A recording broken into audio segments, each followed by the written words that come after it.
ओम नमो भगवते वासुदेवाय। जय श्री कृष्णा। राधे राधे। सभी दर्शकों को मेरा सप्रेम नमस्कार। आज हम एक ऐसी कथा की शुरुआत करने जा रहे हैं जो न केवल हमारी आध्यात्मिक यात्रा को बल प्रदान करती है, बल्कि हमें जीवन में सही मार्ग पर चलने की प्रेरणा भी देती है। ये कथा है भगवान श्री नारायण की, जो संसार के पालनहार और हमारे उद्धारक हैं। सत्यनारायण कथा एक ऐसी कथा है जो हमें जीवन के सच्चे उद्देश्यों को समझने में मदद करती है।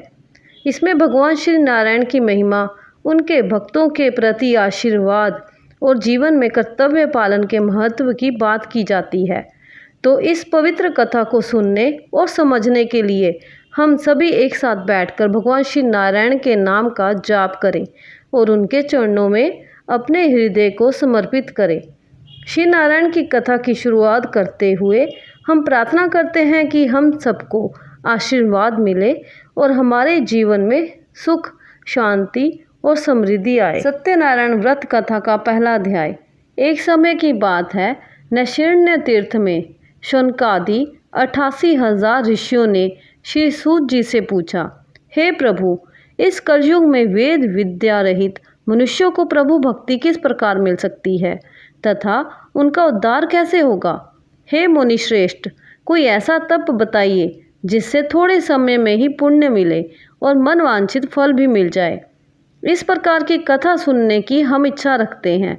सर्वशास्त्रों के ज्ञाता सूत जी बोले, हे वैष्णवों में पूज्य, आप सभी ने प्राणियों के हित की बात पूछी है, इसलिए मैं एक ऐसे श्रेष्ठ व्रत को आप लोगों को बताऊंगा जिसे नारद जी ने लक्ष्मी नारायण जी से पूछा था और लक्ष्मीपति ने मुनि श्रेष्ठ नारद जी से कहा था।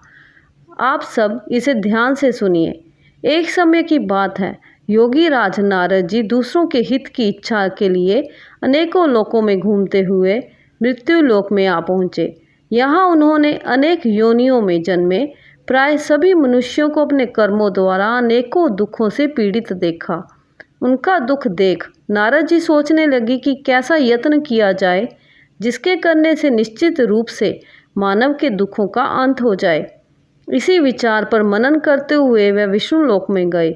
वहाँ वह देवों के ईश नारायण की स्तुति करने लगे, जिनके हाथों में शंख, चक्र, गदा और पद्म थे। गले में वरमाला पहने हुए थे। स्तुति करते हुए नारद जी बोले, हे भगवान, आप अत्यंत शक्ति से संपन्न हैं। मन तथा वाणी भी आपको नहीं पा सकती है। आपका आदि, मध्य तथा अंत नहीं है। निर्गुण स्वरूप सृष्टि के कारण भक्तों के दुख को दूर करने वाले हैं। आपको मेरा नमस्कार है। नारद जी की स्तुति सुन विष्णु भगवान बोले, हे मुनि श्रेष्ठ, आपके मन में क्या बात है? आप किस काम के लिए पधारे हैं, उसे निसंकोच कहो। इस पर नारद मुनि बोले कि मृत्यु लोक में अनेक योनियों में जन्मे मनुष्य अपने कर्मों के द्वारा अनेकों दुखियों से दुखी हो रहे हैं। हे नाथ, आप मुझ पर दया रखते हुए तो बतलाइए कि वो मनुष्य थोड़े प्रयास से ही अपने दुखों से कैसे छुटकारा पा सकते हैं। श्री हरि बोले, हे नारद, मनुष्यों की भलाई के लिए तुमने बहुत अच्छी बात पूछी है। जिसके करने से मनुष्य मोह से छूट जाता है, वह बात मैं कहता हूँ, उसे सुनो। स्वर्ग लोक व मृत्यु लोक दोनों में एक दुर्लभ उत्तम व्रत है जो पुण्य देने वाला है। आज प्रेम वश होकर मैं उसे तुमसे कहता हूँ। श्री सत्यनारायण भगवान का ये व्रत अच्छी तरह विधान पूर्वक करके मनुष्य तुरंत ही यहाँ सुख भोग कर मरने पर मोक्ष पाता है। श्री हरि के वचन सुन नारद जी बोले कि उस व्रत का फल क्या है और उसका विधान क्या है। ये व्रत किसने किया था? इस व्रत को किस दिन करना चाहिए? सभी कुछ विस्तार से बताएं। नारद जी की बात सुनकर श्री हरि बोले, दुख व शोक को दूर करने वाला ये सभी स्थानों पर विजय दिलाने वाला है। मानव को भक्ति व श्रद्धा के साथ शाम को श्री सत्यनारायण की पूजा धर्मपरायण होकर ब्राह्मणों व बंधुओं के साथ करनी चाहिए। भक्ति भाव से ही नैवेद्य, केले का फल, घी, दूध और गेहूं का आटा स्वाइन लें। गेहूं के स्थान पर साठी का आटा, शक्कर तथा गुड़ लेकर व सभी भक्षण योग्य पदार्थों को मिलाकर भगवान का भोग लगाएं। ब्राह्मणों सहित बंधु बांधवों को भी भोजन कराएं। उसके बाद स्वयं भोजन करें। भजन कीर्तन के साथ भगवान की भक्ति में लीन हो जाएं। इस तरह से सत्यनारायण भगवान का ये व्रत करने पर मनुष्य की सारी इच्छाएं निश्चित रूप से पूरी होती हैं। इस कली काल अर्थात कलयुग में मृत्युलोक में मोक्ष का यही सबसे सरल उपाय माना गया है। श्री सत्यनारायण व्रत कथा का पहला अध्याय संपूर्णम। बोलिए श्री सत्यनारायण भगवान की जय। सत्यनारायण भगवान की व्रत कथा का दूसरा अध्याय। सूत जी बोले, हे ऋषियों, जिसने पहले समय में इस व्रत को किया था उसका इतिहास कहता हूँ, ध्यान से सुनो। सुंदर काशीपुरी नगरी में एक अत्यंत निर्धन ब्राह्मण रहता था। भूख प्यास से परेशान वह धरती पर घूमता रहता था। ब्राह्मणों से प्रेम करने वाले भगवान ने एक दिन ब्राह्मण को वेश धारण कर उसके पास जाकर पूछा, हे विप्र, नित्य दुखी होकर तुम पृथ्वी पर क्यों घूमते हो? दीन ब्राह्मण बोला, मैं निर्धन ब्राह्मण हूँ, भिक्षा के लिए धरती पर घूमता हूँ। हे भगवान, यदि आप इसका कोई उपाय जानते हो तो बताइए। वृद्ध ब्राह्मण कहता है कि सत्यनारायण भगवान मनोवांछित फल देने वाले हैं, इसलिए तुम उनका पूजन करो। इसे करने से मनुष्य सभी दुखों से मुक्त हो जाते हैं। वृद्ध ब्राह्मण बनकर आए सत्यनारायण भगवान उस निर्धन ब्राह्मण को व्रत का सारा विधान बताकर अंतर्ध्यान हो गए। ब्राह्मण मन ही मन सोचने लगा कि जिस व्रत को वृद्ध ब्राह्मण करने को कह गया है, मैं उसे ज़रूर करूँगा। ये निश्चय करने के बाद उसे रात में नींद नहीं आई। वह सवेरे उठकर सत्यनारायण भगवान के व्रत का निश्चय कर भिक्षा के लिए चला गया। उस दिन निर्धन ब्राह्मण को भिक्षा में बहुत धन मिला, जिससे उसने बंधु बांधवों के साथ मिलकर श्री सत्यनारायण भगवान का व्रत संपन्न किया। भगवान सत्यनारायण का व्रत संपन्न करने के बाद वह निर्धन ब्राह्मण सभी दुखों से छूट गया और अनेक प्रकार की संपत्तियों से युक्त हो गया। उसी समय से ये ब्राह्मण हर माह इस व्रत को करने लगा। इस तरह से सत्यनारायण भगवान के व्रत को जो मनुष्य करेगा वह सभी प्रकार के पापों से छूटकर मोक्ष को प्राप्त होगा। जो मनुष्य इस व्रत को करेगा वह भी सभी दुखों से मुक्त हो जाएगा। सूत जी बोले कि इस तरह से नारद जी से नारायण जी का कहा हुआ श्री सत्यनारायण व्रत को मैंने तुमसे कहा। हे विप्रो, मैं अब और क्या कहूँ? ऋषि बोले, हे मुनिवर, संसार में उस विप्र से सुनकर और किस किस ने इस व्रत को किया, हम सब इस बात को सुनना चाहते हैं। इसके लिए हमारे मन में श्रद्धा का भाव है। सूत जी बोले, हे मुनियों, जिस जिसने इस व्रत को किया है वह सब सुनो। एक समय वही विप्र धन व ऐश्वर्य के अनुसार अपने बंधु बांधवों के साथ इस व्रत को करने को तैयार हुआ। उसी समय एक लकड़ी बेचने वाला बूढ़ा आदमी आया और लकड़ियां बाहर रखकर अंदर ब्राह्मण के घर में गया। प्यास से दुखी वह लकड़हारा उनको व्रत करते देख विप्र को नमस्कार कर पूछने लगा कि आप ये क्या कर रहे हैं? तो उन्होंने बताया कि व्रत कर रहा हूँ तथा इसे करने से क्या फल मिलेगा, कृपया मुझे भी बताएं। ब्राह्मण ने कहा कि सब मनोकामनाओं को पूरा करने वाला ये सत्यनारायण भगवान का व्रत है।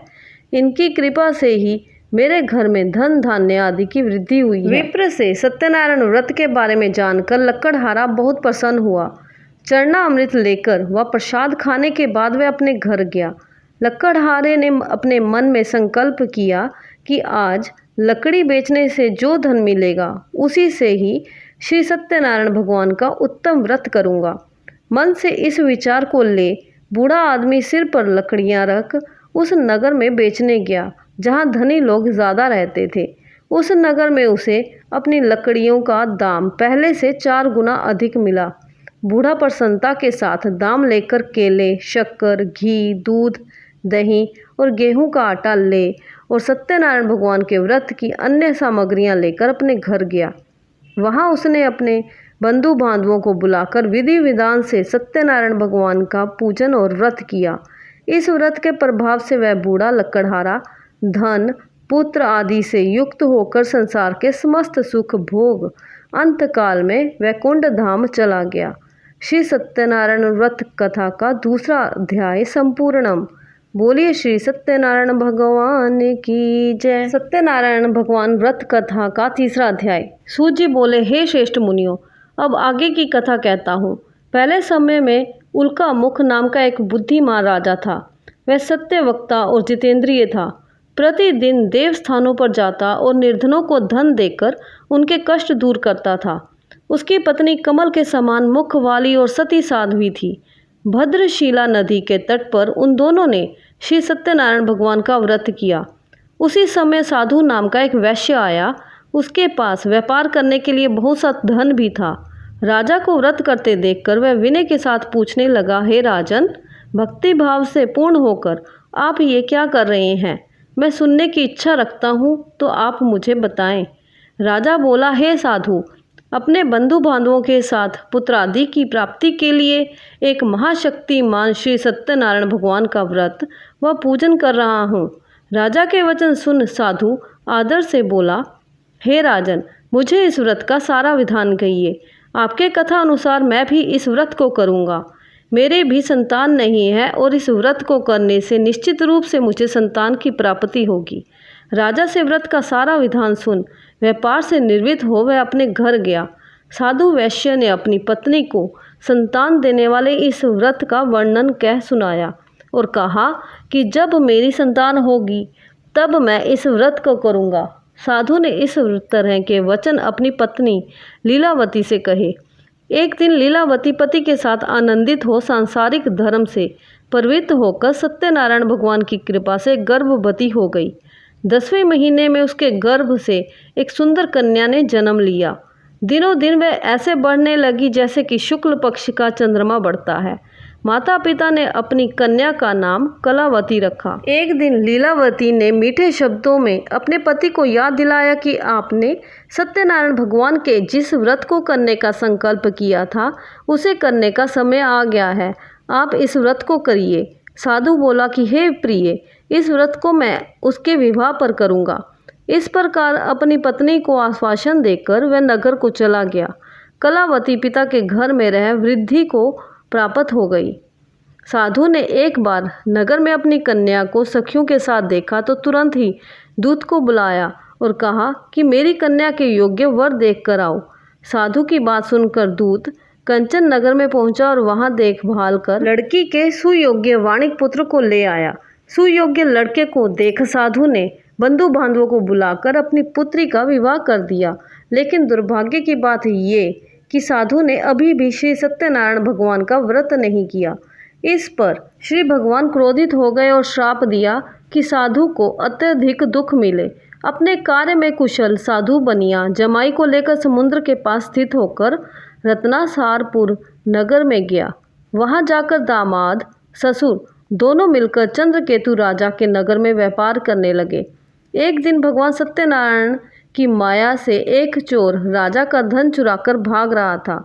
उसने राजा के सिपाहियों को अपना पीछा करते हुए देख चुराया हुआ धन वहां रख दिया जहां साधु अपने जमाई के साथ ठहरा हुआ था। राजा के सिपाहियों ने साधु वैश्य के पास राजा का धन पड़ा देख ससुर जमाई दोनों को बांधकर प्रसन्नता से राजा के पास ले गए और कहा कि उन दोनों चोरों को हम पकड़ लाए हैं। अब आप आगे की कार्रवाई की आज्ञा दें। राजा की आज्ञा से उन दोनों को कठिन कारावास में डाल दिया गया और उनका सारा धन भी उनसे छीन लिया गया।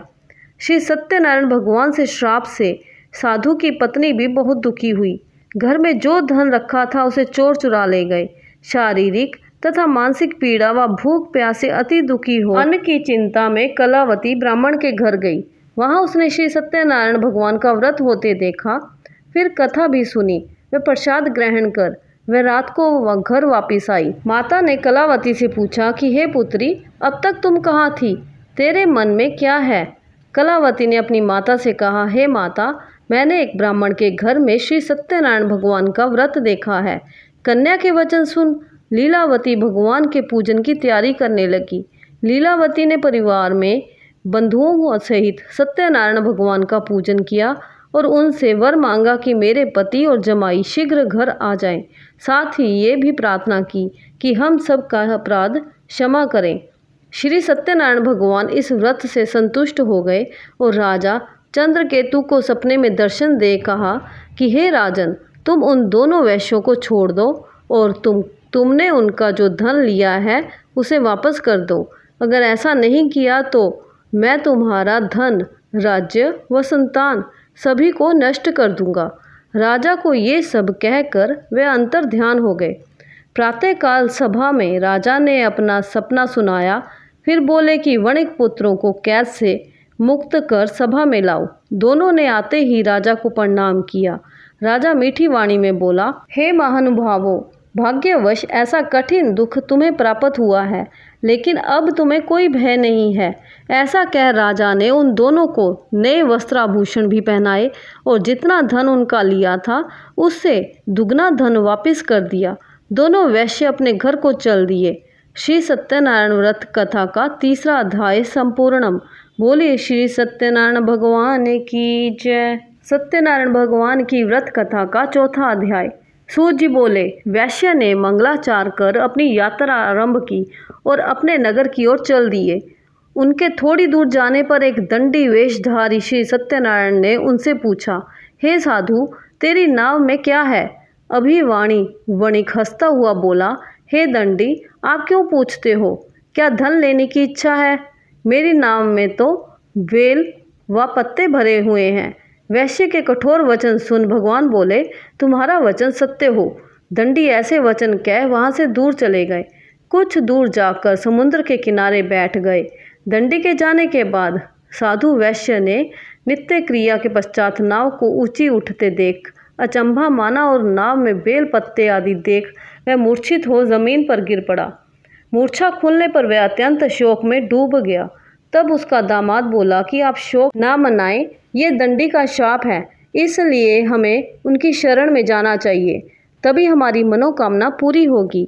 दामाद की बात सुनकर वह दंडी के पास पहुंचा और अत्यंत भक्ति भाव नमस्कार करके बोला, मैंने आपसे जो असत्य वचन कहे थे उनके लिए मुझे क्षमा दे। ऐसा कहकर वह रोने लगा। तब दंडी भगवान बोले, हे वणिक पुत्र, मेरी आज्ञा से बार बार तुम्हें दुख प्राप्त हुआ है। तू मेरी पूजा से विमुख हुआ। साधु बोला, हे भगवान, आपकी माया से ब्रह्मा आदि देवता भी आपके रूप को नहीं जानते, तब मैं अज्ञानी कैसे जान सकता हूँ? आप प्रसन्न होइए, अब मैं सामर्थ्य के अनुसार आपकी पूजा करूँगा। मेरी रक्षा करो और पहले के समान नौका में धन भर दो। साधु वैश्य के भक्तिपूर्वक वचन सुनकर भगवान प्रसन्न हो गए और उसकी इच्छा अनुसार वरदान देकर अंतर ध्यान हो गए। ससुर जमाई जब नाव पर आए तो नाव धन से भरी हुई थी।